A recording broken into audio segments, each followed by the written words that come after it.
ప్రియ సోదరీ సోదరులారా, మన పాఠం మత్తయి సువార్త 4వ అధ్యాయం 1 నుండి 16వ వచనం వరకు. ప్రభువు ఎదుర్కొన్న శోధనలు, ఆయన బహిరంగ పరిచర్య. గలిలయ తీరాన ప్రభువు నలుగురిని ఉద్దేశించి నన్ను వెంబడించండి అని పిలవటం. ఈ విషయాలు సావధానంగా మొదటి వచనం నుండి వినండి. అప్పుడు యేసు అపవాది చేత శోధించబడడానికి ఆత్మ వలన అరణ్యమునకు కొనిపోబడ్డాడు. తన బహిరంగ సేవ ప్రారంభించడానికి ముందు యేసు బాప్తిస్మము తీసుకున్నాడు, నీతిని నెరవేర్చాడు. తండ్రి, పరిశుద్ధాత్మ కుమారుని బాప్తిస్మాన్ని తిలకించారు, ఎంతో ఆనందించారు. ఇప్పుడు యేసు ప్రభు 3 శోధనలను ఎదుర్కోబోతున్నాడు. శోధన అంటే పరీక్ష. బాప్తిస్మం పొందగానే శోధన. ఇది సైతానుతో యుద్ధం. అది బాప్తిస్మ నీతి. ఇక్కడ యుద్ధనీతిని ప్రభువు నెరవేర్చబోతున్నాడు. పాత నిబంధనలోని ఏలియాను చూడండి. కర్మెలు పర్వతముపై ఘన విజయం సాధించి ఎంతో ఉల్లాసంగా ఉన్నప్పుడు యెజెబెలు ఏలియాను చంపాలని చూచింది. ఏలియా ఈ వార్త విని ఎంతో భయపడ్డాడు, నిరుత్సాహపడ్డాడు. అదొక శోధన. శోధన పరీక్షలో గెలవడం, శోధన పోరాటంలో విజయం మనకు ధైర్యాన్ని, నిరీక్షణను, ఉత్సాహాన్ని కలిగిస్తాయి. శోధన పాపం కాదు. శోధనకు లొంగటం, ఓడిపోవడం పాపమవుతుంది. యాకోబు పత్రిక 1వ అధ్యాయం 12 నుండి 14వ వచనం. శోధన సహించేవాడు ధన్యుడు, అతడు శోధనకు నిలిచినవాడై ప్రభువు తనను ప్రేమించే వారికి వాగ్దానము చేసిన జీవకిరీటము పొందుతాడు. దేవుడు కీడు విషయమై శోధింపబడనేరడు. ఆయన ఎవరినీ శోధించడు. గనుక ఎవడైనా శోధించబడినప్పుడు తన స్వకీయమైన దురాశ చేత ఈడోబడి మరులుగొల్పబడిన వాడై శోధించబడతాడు. సైతాను శోధించి మనల్ని పడగొట్టాలని చూస్తాడు. శోధనలో జయించిన వానికి జీవకిరీటం దొరుకుతుంది. శోధనలోని ప్రమాదాన్ని గుర్తించారా? లోకమును జయించే విజయం మన విశ్వాసమే. యేసు ప్రభువు శోధనలను జయించినవాడై విశ్వాసులకు మాదిరి, వరవడి ఏర్పరిచాడు. హెబ్రీ పత్రిక 4వ అధ్యాయం 15వ వచనం. మన ప్రధాన యాజకుడు మన బలహీనతలయందు మనతో సహానుభవము లేనివాడు కాడు, గాని సమస్త విషయములలో మనవలనే శోధింపబడినా ఆయన పాపము లేనివాడై ఉన్నాడు. ఆయన దేవుడై ఉండి శోధించబడడం మనకు విజయ రహస్యం ఉపదేశించడానికే. ఏదెను తోటలో ఆదాము హవ్వలు శోధనలో ఓడిపోయారు, గాని యేసు ప్రభువు గెలిచాడు. యేసు విజయం మన విజయమే. మత్తయి సువార్త 4వ అధ్యాయం 2వ వచనం. 40 దినాలు 40 రాత్రులు ఉపవాసమున్న పిమ్మట ఆయన ఆకలిగొనగా అప్పుడే శోధన మొదలైంది. ఆయన ఆకలిగొన్నాడు. సరిగ్గా అప్పుడే శోధకుడు తారసిల్లాడు. అన్నాడు, నీవు దేవుని కుమారుడివైతే ఈ రాళ్లు రొట్టెలవ్వాలని ఆజ్ఞాపించు. ఇదొక సవాలుగా విసురుతున్నాడు. ఆకలిగొన్న నీవు దేవుని కుమారుడుగా ఎందుకు బాధపడాలి? ఆజ్ఞాపిస్తే రాళ్లు రొట్టెలవుతాయి గదా. తండ్రి రొట్టెలు పెట్టకపోతే నీవే స్వతంత్రంగా రొట్టెలను ఆజ్ఞాపించగలవు గదా. ఇది శోధన. మత్తయి సువార్త 4వ అధ్యాయం 4వ వచనంలో యేసు ప్రభువు శోధనను ఎదుర్కొన్న విధానం చూడండి. మనుష్యుడు రొట్టె వలన మాత్రము కాదుగాని దేవుని నోటి నుండి వచ్చే ప్రతి మాట వలన జీవిస్తాడు. సైతాను మాట కాదు, యేసు తండ్రి మాటే వింటాడు. యేసు లేఖనము ఎత్తి చూపుతున్నాడు. రాయబడి ఉన్నది. ద్వితీయోపదేశకాండం 8వ అధ్యాయం 3వ వచనంతో యేసు శోధనను ఎదుర్కొన్నాడు. ఆహారము వల్లనే కాక యెహోవా సెలవిచ్చిన ప్రతి మాట వలన నరులు బ్రతుకుతారు. ప్రియ శ్రోతలు, సైతానీయ శోధనలను జయించాలి అంటే మనకు దేవుని వాక్యమే సాధనం. ఈ పోరాటంలో వాక్యాయుధాన్ని ప్రయోగించాలి. లోకజ్ఞానం ఎందుకు కొరగాదు. ఆకలిగొన్న వానికి అన్నం అవసరమే. ఈ వాస్తవాన్ని ఆధారం చేసుకుని సైతాను శోధిస్తాడు. ఇది శరీరాశ అనే శోధన. ఆకలిగొనడం తప్పు కాదు గాని ఆకలికి సైతాను పెట్టే తిండి తినకూడదు. ఆదికాండం 3:6 సైతాను సర్పం శరీరాశతో ఆదాము హవ్వలను శోధించాడు. నిషిద్ధ ఫలాన్ని సైతాను ఈ రోజున యువతీ యువకులకు తినిపిస్తున్నాడు. విపరీతమైన శరీరాశలకు లోనై ప్రజలు పాపం చేస్తున్నారు. శోధనకు లొంగిపోతున్నారు. తండ్రి అయిన దేవుడు చెప్పింది ఇచ్చింది మనకు జీవప్రదం. అంతేకాని సైతాను మాట విని చెడిపోకూడదు. రాళ్లను రొట్టెలుగా మార్చే విధానం సైతానీయమైనది. దేవుని మహిమను దొంగిలించటం సైతాను నీకు నేర్పాలని చూస్తాడు. లొంగిపోవద్దు. దేవుడు తినమంటే తిని బ్రతుకు, వద్దంటే తినకపోయినా బతుకుతావు. గనుక నిన్ను బతికించేది తిండి కాదు, దేవుని మాట, తండ్రి నోటి మాట. శరీర శోధనలో ప్రభువు అఖండ విజయం సాధించాడు. సైతాను రెండో శోధన తెచ్చి యేసును ఎదుర్కొంటున్నాడు. మత్తయి సువార్త 4:5-6 అంతటా అపవాది పరిశుద్ధ పట్టణమునకు ఆయనను తీసుకొని పోయి దేవాలయ శిఖరమున ఆయనను నిలువబెట్టి, నీవు దేవుని కుమారుడవైతే కిందికి దూకు, ఆయన నిన్ను గూర్చి తన దూతలకు ఆజ్ఞాపిస్తాడు. నీ పాదం ఎప్పుడైనా రాతికి తగలకుండా వారు నిన్ను చేతులతో ఎత్తుకుంటారు అని రాయబడి ఉంది. శ్రోతలు వింటున్నారా? అది దేవాలయ శిఖరం, 450 అడుగుల ఎత్తు. అక్కడ్నుంచి ఎవరైనా కింద పడితే కింద దేవాలయ ప్రాంగణంలోని జనసమూహం మధ్యలో పడతాడు. యేసు ప్రభు అలా జనం మధ్య పడ్డాడు అంటే అది ఆయనకు అవమానం. దేవాలయ శిఖరాగ్రం నుంచి దూకు, నీకేమీ ప్రమాదం ఉండదు అంటూ సైతాను దేవుని వాక్యాన్ని ఏకరువు పెడుతున్నాడు. 91 కీర్తన 11-12 సైతాను ఉటంకిస్తున్నాడు. వాక్యాన్ని కొంచెం మార్చి దానికి మరికొంచెమేదో చేర్చి వాక్యానికి వక్రభాష్యం చెబుతాడు సైతాను. నీ మార్గములన్నిటిలో నిన్ను కాపాడడానికి ఆయన నిన్ను గూర్చి తన దూతలకు ఆజ్ఞాపిస్తాడు. సైతాను నీ మార్గములన్నిటిలో నిన్ను కాపాడడానికి అనే మాటలను కత్తిరించి వేశాడు. ఇది నిజమా? దేవుడిలా చెప్పాడా అంటూ దేవుణ్ణి గురించి ఆదాము హవ్వలకు సైతాను పెద్ద అబద్ధమే చెప్పాడు. దేవుడు చెప్పందే శిఖరం మీద నుంచి ఎందుకు దూకాలి? దేవుని మార్గములో నడిస్తేనే దేవుని కాపుదల, లేకపోతే నాశనం. ఈ ఆంతర్యాన్ని కప్పిపుచ్చుతూ సైతాను చెప్పిన మాటల్లో ఎంతో మోసముంది. జనాకర్షణకు చౌకబారు పద్ధతులను వాడడం సైతాను శోధనకు లొంగడమే. ప్రభు సైతాను దుర్బోధను ఖండిస్తూ వాక్యంలో నుంచే మాట్లాడాడు. మత్తయి సువార్త 4:7 ప్రభువైన నీ దేవుణ్ణి నీవు శోధించకూడదు అని రాయబడి ఉంది. ద్వితీయోపదేశకాండం 6:16 సైతాను యేసుతో అంటున్నదేమిటి?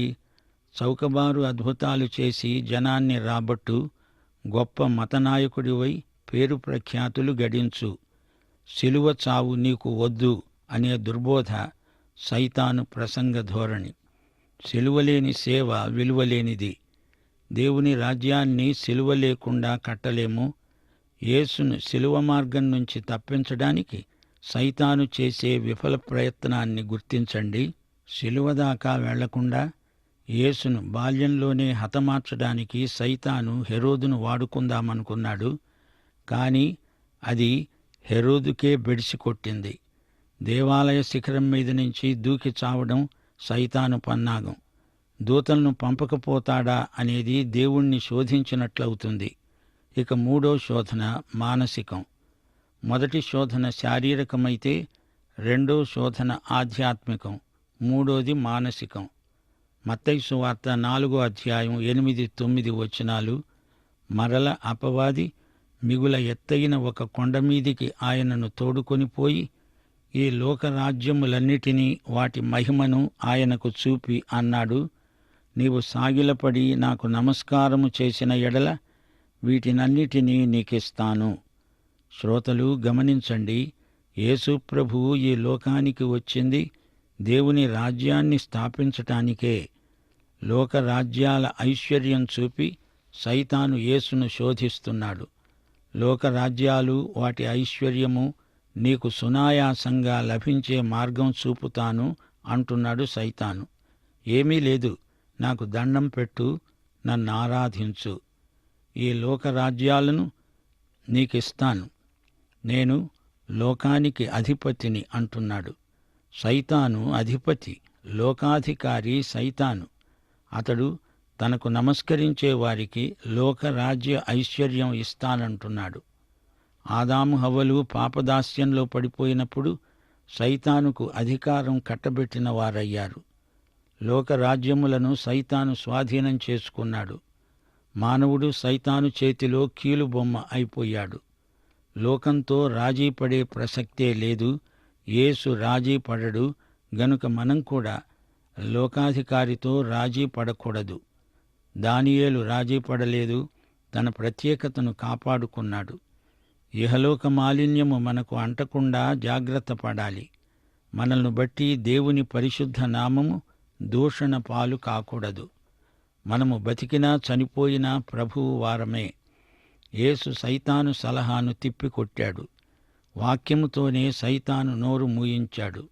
సైతాను వేసిన అస్త్రానికి యేసు మహాస్త్రాన్ని సంధించాడు. మత్తయి సువార్త 4:10 యేసు సైతానుతో అన్నాడు, సైతానా పో, ప్రభువైన నీ దేవునికి మ్రొక్కి ఆయననే సేవించాలి అని రాయబడి ఉంది. ద్వితీయోపదేశకాండం 6:13, 10:20 నుంచి ప్రభువు మాట్లాడుతున్నాడు. సైతానుకు దేవుని వాక్యంలోని వచనాలెన్నో తెలుసు. సైతాను బైబిలు వచనాలను వల్లించగలడు. ఈ విధంగా అమాయకులైన విశ్వాసులను మోసం చేస్తాడు. గత శోధనలో యేసును మతనాయకుడివి అవు అన్నాడు. 3వ శోధనలో రాజకీయ నాయకుడై పోమంటున్నాడు. శారీరక ఆధ్యాత్మిక శోధనల్లో ప్రభువు దేవుని వాక్యాన్నే చూపుతున్నాడు. గేయకారుడైన దావీదు 119 కీర్తన 165 అన్నాడు, నీ ధర్మశాస్త్రమును ప్రేమించే వారికి ఎంతో నెమ్మది కలదు, వారు కూలి తొట్టిల్లడానికి కారణమేమీ లేదు. కీర్తన 119, 105 నీ వాక్యము నా పాదములకు దీపము, నా త్రోవకు వెలుగు. దేవుని వాక్యం నీలో నాలో సమృద్ధిగా నివసించాలి. దేవుని వాక్యానికి విధేయులమైతే సైతానును ఎదిరించగలం, సైతానును తరిమి కొట్టగలం. మత్తయి సువార్త 4:11 అంతటా అపవాది ఆయనను విడిచిపోగా, ఇదిగో దేవదూతలు వచ్చి ఆయనకు పరిచర్య చేశారు. అపవాది కొంతకాలమే ఆయనను విడిచిపెట్టాడు. ఆ తరువాత సైతాను అడపాదడపా ఆయనను శోధిస్తూనే ఉన్నాడు. శోధనలో నెగ్గిన ప్రభువుకు దేవదూతలు పరిచర్య చేయటం ఎంతైనా ఆకర్షణీయమైన సన్నివేశం. ఈ దేవదూతల పరిచర్య రక్షణ అనే స్వాస్థ్యమును పొందిన మనందరికీ అందుబాటులో ఉంది. 3 శోధనల ఘట్టం ముగిసింది. ఇందులో మనం నేర్చుకోవలసిన పాఠాలెన్నో ఉన్నాయి. గమనించండి, సైతాను మనల్ని ఎప్పుడైనా శోధించవచ్చు. ప్రమత్తంగా ఉండవద్దు. సైతాను కుయుక్తులను పసికట్టాలి. సైతాను కూడా దేవుని వాక్యం తెలుసు. సైతాను దేవుని వాక్యాన్ని చూపెట్టి పెడతోవ పట్టిస్తాడు. రాజీ ధోరణిని సైతాను నీలో ప్రకల్పన చేస్తాడు. విశ్వాసి ఎన్నడూ రాజీ పడడానికి వీల్లేదు. ప్రతి శోధనలో మనం దేవుని వాక్యముపై ఆధారపడాలి, గెలవాలి. దేవుని వాక్యం నీ హృదయంలో ఉంటే పాపం నీకు దూరమవుతుంది. పాపం చేయకుండా దేవుని వాక్యం హృదయములో నిలిచి ఉండేలా చూసుకోవాలి.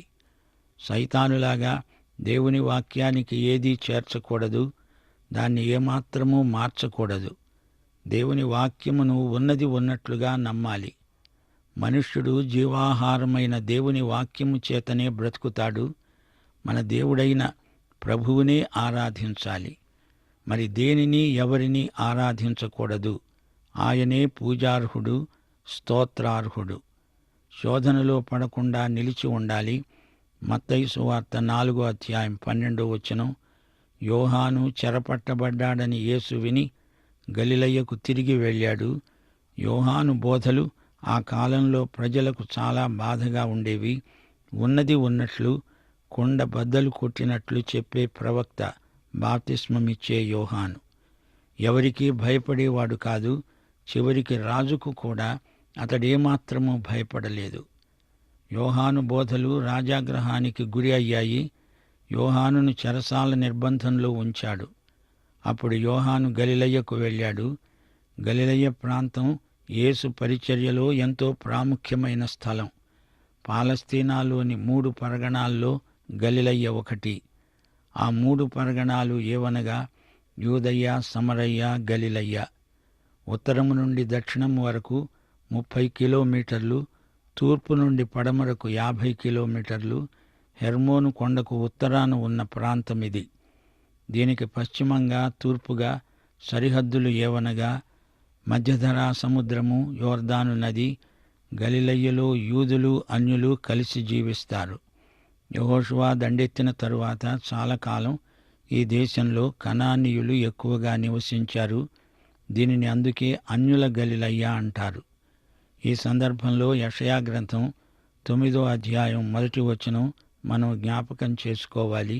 అయినను వేదన పొందిన దేశం మీద మబ్బు నిలువలేదు. పూర్వకాలమున ఆయన జబూలూను దేశమును, నఫ్తాలి దేశమును అవమానపరిచాడు. అంత్యకాలమున ఆయన సముద్ర ప్రాంతమును అనగా యొర్దాను అద్దరిని, అన్యజనుల గలిలయ ప్రదేశమును మహిమగల దానిగా చేస్తున్నాడు. అన్యజనుల గలిలయ అనే పేరు పొందిన ఈ ప్రాంతంలో కొండలు, వ్యవసాయము సాగు చేసే ప్రాంతాలుండేవి. గలిలయ ప్రాంతంలోనే యేసు ప్రభు తన బాల్యాన్ని గడిపాడు.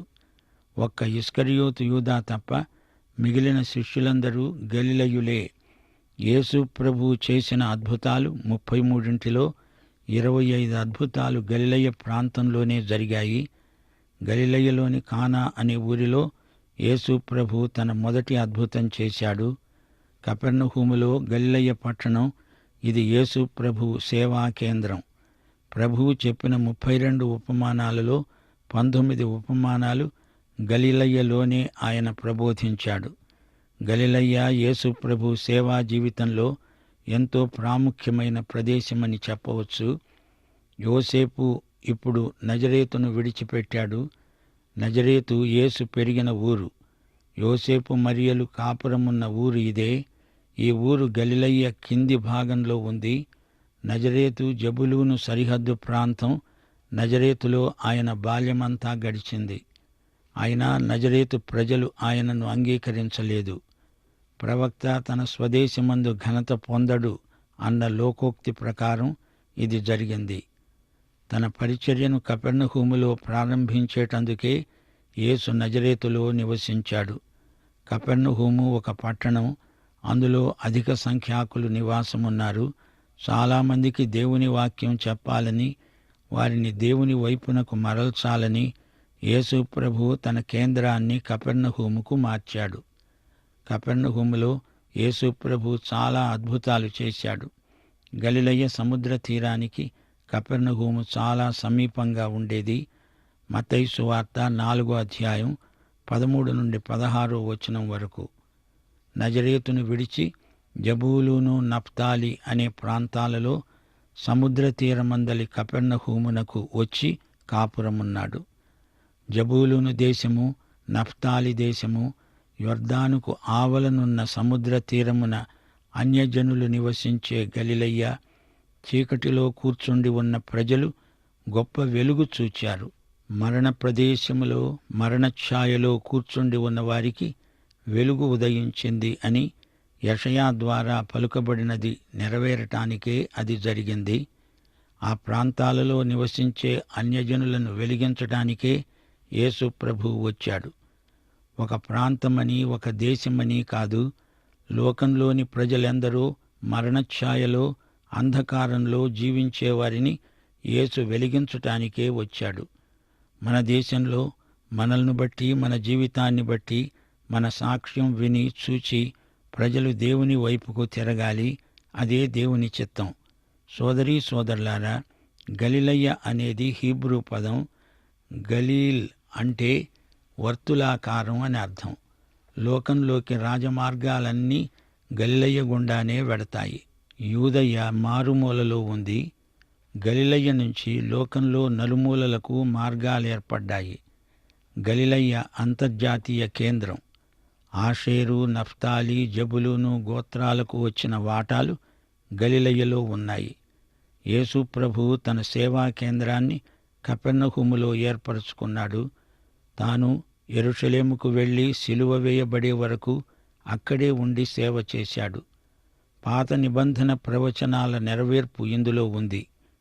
మత్తయి సువార్త 11వ అధ్యాయం 20 నుండి 24 వచనం వరకు ప్రభువు కపెర్నహూమును గద్దిస్తూ అన్నాడు, కపెర్నహూమా, కపెర్నహూమా, ఆకాశము వరకు హెచ్చింపబడతావా? పాతాళము వరకు దిగిపోతావు, జాగ్రత్త. మన ప్రభు అయిన యేసుక్రీస్తు వారి మహాకృప, తండ్రి అయిన దేవుని అపార ప్రేమ, పరిశుద్ధాత్మ యొక్క అన్యోన్య సహవాసము మనకందరికీ తోడై ఉండునుగాక.